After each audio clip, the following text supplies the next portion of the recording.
tube was here, a tube was here, and you can start to see kind of down below too.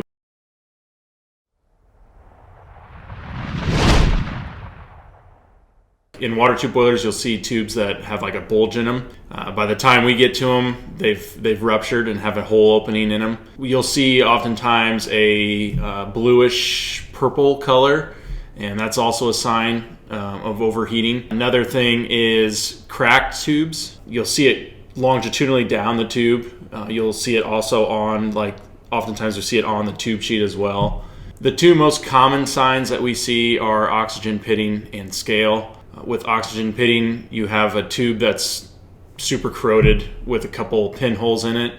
You'll also see what are called tubercles, and those are like knobby-like projections that stick off the tube a little bit, kind of like warts on your skin.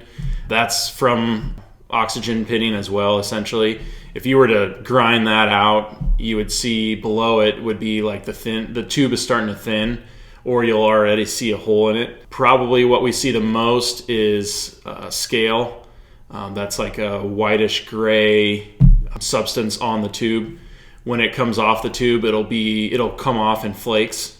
So in the belly of the boiler, you'll see a bunch of scale chips as well. For a water tube boiler, I brought this guy in. This was a repair we had done recently.